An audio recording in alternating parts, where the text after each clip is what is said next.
لمن كان يرجو الله واليوم الآخر وذكر الله كثيرا. وقال تعالى في شان حبيبه مخبرا وآمرا إن الله وملائكته يصلون على النبي يا أيها الذين آمنوا صلوا عليه وسلموا تسليما. اللهم صل على سيدنا مولانا محمد وعلى آل سيدنا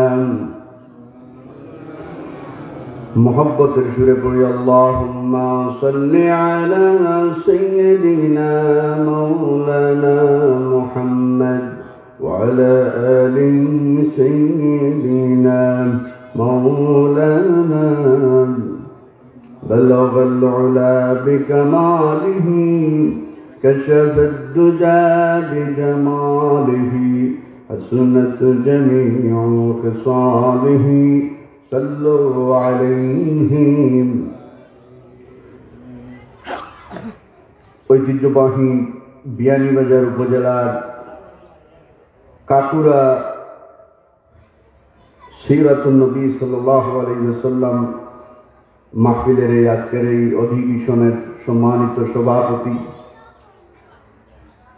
মঞ্চ উপবিষ্ট হযরত উলামায়ে কেরাম, আমার সামনে উপস্থিত মুরব্বিয়ানে আযম, যুবক ভাইরা, ছোট্ট ছোট্ট কচি কাঁচা সোনামণিরা, পর্দার আড়ালের মা এবং বোনেরা, আসসালামু আলাইকুম ওয়া রাহমাতুল্লাহি ওয়া বারাকাতুহু।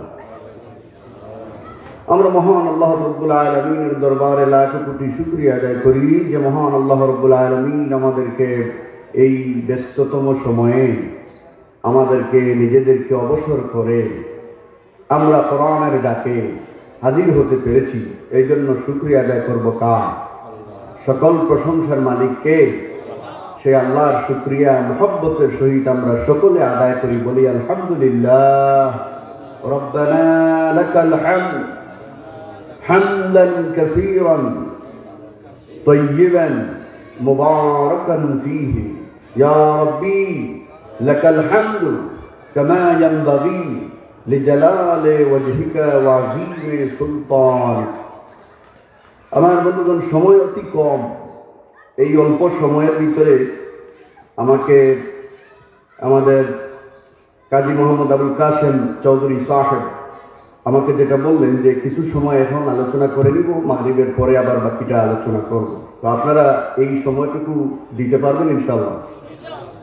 এই স্বল্প সময়ে মাগরিবের আজানের আর 10 মিনিট বোধ হয় বাকি আছে। এরপরে আমি আমার আলোচনার বাকি অংশ ইনশাআল্লাহ আলোচনা করব। আমার পরেই আপনাদের এখানে আমন্ত্রিত হিসেবে আসতেছেন আপনাদের এই এলাকার সন্তান, যিনি বৃহত্তর সিলেটের বিভিন্ন জায়গায় কোরআনের দাওয়াত নিয়ে পৌঁছে যাচ্ছেন, কষ্ট করেন দিন রাত, বিভিন্ন এলাকায় বিভিন্ন গ্রামে গঞ্জে তার কোরআনের বাণী তার জবান থেকে বের হচ্ছে। তিনি হচ্ছেন আমার প্রিয় ভাই হযরত মাওলানা জালালউদ্দিন কাকুরি সাহেব। তিনি আসতেছেন। এরপরে আজকের এই মাহফিলের উপস্থিত হবেন হযরত মাওলানা ফজলুল ইসলাম, চেয়ারম্যান জিলালুল কোরআন সোসাইটি বিয়ানীবাজার। প্রধান আলোচক হিসেবে আসবেন হযরত মাওলানা আব্দুল মতিন চৌধুরী শাহবাগী সাহেব, এবং আজকের তিনি প্রধান আলোচক হিসেবে থাকবেন। আর প্রধান অতিথি হিসেবে থাকবেন মাওলানা হাবিবুর রহমান সাহেব, চেয়ারম্যান ইবনে সিনা হাসপাতাল সিলেট।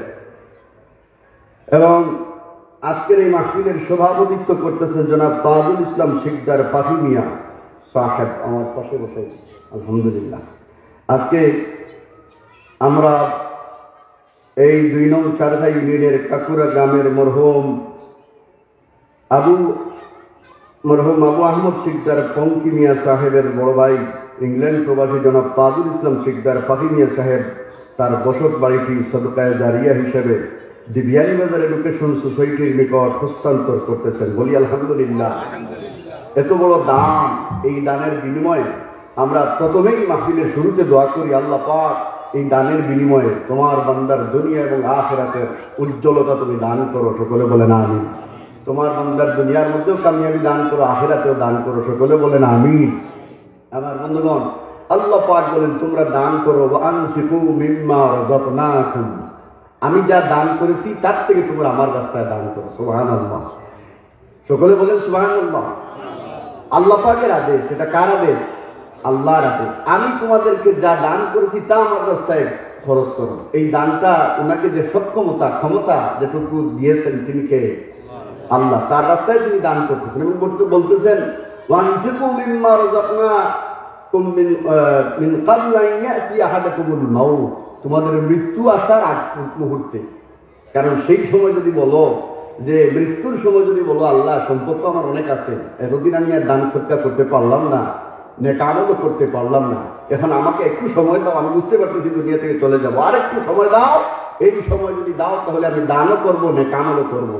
আল্লাহ পাক বলেন না, এই সময় আর তোমাকে দেওয়া হবে না, ঠিক টাইম মতো তোমার দান কবজ হয়ে যাবে। সুতরাং যে ব্যক্তি তার হুশ অবস্থায় যে আমি বৃদ্ধ হব, বয়স হবো, এরপরে দান করব, এই মানসিকতা না রেখে যেই সময় আপনাকে যতটুকু ক্ষমতা দেওয়া হয়েছে সেই সময় যদি আপনি দান করেন তাহলেই আপনি দেই না, ঠিক কি না? আল্লাহ পাক আমাদের এই প্রিয় ভাইজানকে হায়াতের মধ্যে বরকত দান করে। সকলে বলেন আমিন। ওনার পরিবারের মধ্যে বরকত দান করে। সকলে বলেন আমিন। আমার বন্ধুগণ, একজন আলোচকের আলোচনা না হলেও 1 ঘন্টার প্রয়োজন। এই সময় কতটুকু আমি সময় পাচ্ছি, কত সময় আলোচনা করব কিছুই বুঝে ওঠা যায় না। তারপরেও আজকে যেহেতু সিরাতুন নবী মুহাম্মদুর রাসূলুল্লাহ সাল্লাল্লাহু আলাইহি ওয়াসাল্লামের জীবন আদর্শ নিয়ে আলোচনা হচ্ছে, আমার প্রিয় ভাই আপনাদের এলাকার সন্তান মাওলানা আফজল হোসেন সাহেব চমৎকার আপনাদের সামনে কথা রেখেছেন কোরআন হাদিস থেকে। আমিও বলতে চাই, আমি কোরআনে কারীমের একখানা আয়াত আপনাদের সামনে তিলাওয়াত করেছি। আল্লাহ রাব্বুল আলামিন 33 নম্বর সূরা আহজাবের 21 নম্বর আয়াতে দুনিয়ার মানুষদেরকে একটা গাইড দিচ্ছেন। সুবহানাল্লাহ বলেন। আমাদেরকে সৃষ্টি করেছেন কে? পথের দিশাও দেখাবেন কে? আল্লাহ পাক। আল্লাহ বলেন ওয়ালাল্লাহি তাসলুস সাবিল ওয়া মিনহা জাইরুন ওয়ালাউ শাআ লাহাদাকুম আজমাইন। অসংখ্য বাঁকা পথের মধ্যে সোজা রাস্তা দেখানোর দায়িত্ব কার? আল্লাহ। আল্লাহ নিজে বলতেছেন এই আয়াত নাযিল করে, বাঁকা পথ যথেষ্ট আছে মানব রচিত মতবাদ আছে, এই পৃথিবীতে আছে জাতীয়তাবাদ, আছে সমাজতন্ত্র, আছে ধর্ম নিরপেক্ষ মতবাদ, কিন্তু সবচাইতে সেরা মতবাদ, সবচাইতে যে শ্রেষ্ঠ পথ তিনি দেখাবেন কে? শ্রেষ্ঠ পথের দায়িত্ব নিয়েছেন কে? আল্লাহ রাব্বুল আলামিন। তিনি বলতেছেন আমি ওয়ালাল্লাহি তাসলুস সাবিল, অসংখ্য বাঁকা পথের মধ্যে সোজা রাস্তা দেখানোর দায়িত্ব আমি আল্লাহ। সুবহানাল্লাহ। আমার বন্ধুগণ, এই পৃথিবীতে মানুষেরা শান্তির দাওয়াত দেয়, লম্বা লম্বা বক্তব্য দেয়, গরম গরম বক্তব্য দেয়, শান্তির বাণী শোনায় মানুষদেরকে। পৃথিবীর মানুষ কেমনি চললে পরে শান্তি হবে, এই রকমের নানান ধরনের ফর্মুলা পেশ করে। কেউ তাকে জাতীয়তাবাদের দিকে, কেউ দেখে সমাজতন্ত্রের দিকে, কেউ দেখে ধর্ম নিরপেক্ষ মতবাদের দিকে। কিন্তু আল্লাহ পাক বলেন না, আমি আল্লাহ রাব্বুল আলামিন তোমাদেরকে সঠিক পথের দিশা দেখাবো আমার রাসূলদের মাধ্যমে। পৃথিবীর কোন মানুষ তোমাদেরকে সঠিক পথ দেখাতে পারবে না, কেবলমাত্র আমার প্রেরিত রাসূলরাই তোমাদেরকে সঠিক পথের দাওয়াত দিতে পারে। সুবহানাল্লাহ। আল্লাহ পাক বলেন এমন কোন জাতি ছিল না যে প্রত্যেক জাতিকে আমি রাসূল দিয়েছি আমার দেখানো পথে, আমার গোলামের দিকে, আমার দেখানো পথ এবং পদ্ধতির দিকে দাওয়াত দিয়েছেন। এমন কোন জাতি ছিল না যে আমার পক্ষ থেকে রাসূল ছিল না। সুবহানাল্লাহ বলেন। আমার আল্লাহ রাব্বুল আলামিন বলেন ওয়ালাকাদ বা'আসনা ফি কুল্লি উম্মাতির রাসূলা ফালিউবুদুল্লাহা ওয়াজতানিবুত তাগুত। প্রত্যেক জাতিকে আমি রাসূল দিয়েছি, সকলে দাওয়াত দিয়েছেন কার গোলামির জন্য? সবাই বলেন কার? আল্লাহর দিকে দাওয়াত দিয়েছেন, আল্লাহর গোলামি করো আর তাগুতের পথ বর্জন করো। এই তাগুতের পথ হচ্ছে আল্লাহর আইন বিরোধী যত পথ সব হচ্ছে তাগুতি পথ, ঠিক কিনা বলেন? কেবলমাত্র আল্লাহর আইন, আল্লাহর আইনের পক্ষে আমরা সকল থাকতে আসি, রাজি আছি তো? সকলে আছে কোরআন হাদিস যেখানে আমরা আছি সকলে বলেন কোরআন হাদিস যেখানে আমরা আছি, কোরআন হাদিস নাই যেখানে আমরাও নাই। আমার বন্ধুগণ, সেই রাসূলকে আল্লাহ পাক আমাদেরকে পথের দিশা হিসেবে আল্লাহ পাক প্রেরণ করেছেন, আমাদের জন্য মডেল হিসেবে তাকে সেট করে দিয়েছেন। কোরআনে কারিমে 33 নম্বর সূরা সূরা আহজাবের 21 নম্বর আয়াতে আল্লাহ বলেন, লাকাদ কানা লাকুম ফি রাসূলিল্লাহি উসওয়াতুন হাসানাতুন লিমান কানা ইয়ারজুল্লাহা ওয়াল ইয়াউমাল আখির। তোমাদের জন্য মডেল হচ্ছেন, তোমাদের জন্য আদর্শ হচ্ছেন নবী মুহাম্মদ রাসূলুল্লাহ। সকলে বলেন সাল্লাল্লাহু আলাইহি ওয়াসাল্লাম। তোমরা যদি আখিরাতে বিশ্বাসী হও, যদি তোমরা আল্লাহে বিশ্বাসী হও আর আখিরাতে যদি বিশ্বাসী হও, তাহলে তোমাদের জন্য আদর্শ নবী মুহাম্মদ সাল্লাল্লাহু আলাইহি ওয়াসাল্লাম। তাকেই আদর্শ হিসেবে মানতে হবে, না দুনিয়ার আর কোনো মানুষকে মানতে হবে। কাকে আদর্শ হিসেবে মানবো? রাসূলকে। কে বলতেছেন? আল্লাহ পাক বলতেছেন। পৃথিবীর অন্য কোনো মানুষকে আদর্শ মানা যাবে না। মডেল হিসেবে কেবলমাত্র আল্লাহ রাসূল জনাবে মুহাম্মদুর রাসূলুল্লাহ সাল্লাল্লাহু আলাইহি ওয়াসাল্লাম হচ্ছেন মডেল। সুবহানাল্লাহ বলো। আমার বন্ধুগণ, সেই রাসূল আসলেন এমন এক সমাজে, রাসূলের আগমন, যেই সমাজটা আপনারা জানেন জাহেলি সমাজ হিসেবে পরিচিত। পৃথিবীর ইতিহাস অন্ধকারের যুগ, বর্বরতার যুগ, মূর্খতার যুগ।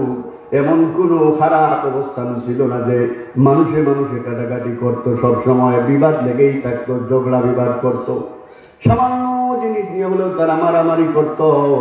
এর কারণ ছিল দাওয়াতি মিশন ছিল না। এই যে আমি একটি আয়াত আপনাদের সামনে আগে তিলাওয়াত করেছি, আল্লাহ পাক এমন কোন জাতিকে তার রাসূল প্রেরণ না করে ছেড়ে দেন নাই। প্রত্যেক জাতিতে রাসূল ছিলেন, কিন্তু ঈসা আলাইহিস সালামকে উঠে নেওয়ার পর আকাশে আল্লাহ রাব্বুল আলামিন যখন ঈসা আলাইহিস সালামকে উঠে নিলেন, আল্লাহ নবী আসার প্রায় 500 বছর পর্যন্ত আর কোন নবী রাসূল ছিলেন না। এই জন্য সমাজটা এত অধঃপতিত হয়েছিল, ঠিক কিনা? এই যে দাওয়াতি কাজ, তাহলে আমরা কোনটা বুঝতে পারলাম? দাওয়াতি কাজটা অফ ছিল, দাওয়াতের মিশন অফ ছিল বলেই সমাজটা এত নিচে পড়েছিল। এমনও সময় ছিল, এমন কোন মুহূর্ত ছিল না, একটা সেকেন্ড ছিল না যে নবীরা ছিলেন না। প্রতিটি মুহূর্তে পৃথিবীর আদম আলাইহিস সালাম এর পর থেকে, তার আগমনের পর থেকে প্রত্যেকটি সময়ে নবী রাসূলদের পদাচারণা ছিল, সব সময়। আজান হয়ে গেছে, আজানের সময় চলে গেছে। আমরা নামাজের পরে ইনশাআল্লাহ বাকি আলোচনা করবো ইনশাআল্লাহ। আল্লাহ তৌফিক দেন, বলেন আমিন।